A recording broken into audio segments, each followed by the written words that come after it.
TitleMatchNetwork.com. What happened between you and Roddy Piper after one of the TVs at Nitro? I was in Boston. Sat in the back. We were going towards Moline for a pay-per-view. And we sat in the back with him and Rick and said, no matter what we do tonight, we can't start this angle, can't start the match hot. We'll have nowhere to go, and we'll have nowhere to go when we go to Moline, the pay-per-view. So we all agree, and we kind of get an idea of what we're going to do. We go out there, and Piper attacks, just does the exact opposite thing, and I'm trying to cut him off, to throw him outside. He won't sell anything I'm doing. It turns into a clusterfuck. And we got in the back, and I just was in the locker room, and Hogan stirred me, and I went in there just to confront him, like, what the fuck are you thinking? And he jumped up like he was going to come, so I just open hand smacked him. Right. I just smacked him. And that was it. I just knocked him down, and he didn't want nothing to do with me, and I felt like a fucking bully, because his reputation was he was this badass, and it was almost like he'd been selling wolf tickets all this time. I hit him, and I think Eric thought he was a badass, and then Eric was like, Jesus, that was it? Because Eric thought I was insane, which I probably was. But just really a bad decision on my behalf.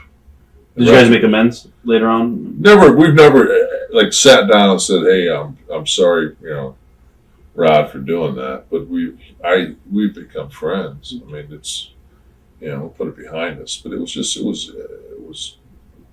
a really poor decision on my behalf. What about the Giant? Memories of your matches with the Giant. And there was a rumor that one night you were supposed to put him over and you didn't show up for the match. Yeah, I didn't put him up for the match. I didn't show up for the match because I was in North Scottsdale Hospital because I had irregular heartbeat. But yeah. I've also had a couple of knee operations, I think an elbow operation to get out of doing a job. I mean, I'm going to the knife not to do a job. Right. My MO in this business is one thing Nash won't do is jobs. Who hasn't beat me? Right. Who hasn't beat me? These things are. Eric's calling me. I'll fly I'll send a private jet. I said, dude, I'm in the hospital. My tests haven't come back. I'm going in for a nuclear PET scan in the morning. I don't think I put nuclear dye in my heart just because I don't want to do a job to the Giant. So I guess my question would be, do you think that the art of doing a job and helping get someone over is lost today and pretty much misunderstood? Yeah, but it's like the Steve Austin deal where he gets to TV one day and there's, hey, you're going to lose to Brock Lesnar. Right.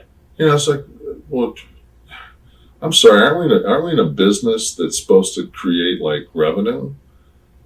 Couldn't you get some money out of this instead of give it away for free, non-advertised? Right.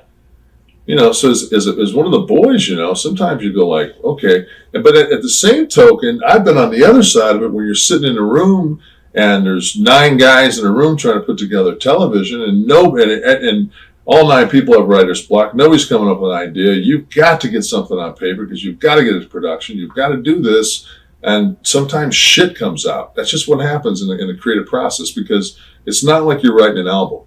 And you're sitting around and you got 9, 12, 15 months to put some songs down. It's just, you've got to put something down. And back then it was a 3-hour show that we were doing. But, and it just, from a creative standpoint, I always look at things. I think that was good for me because I really have a different respect for the creative aspect now. TitleMatchNetwork.com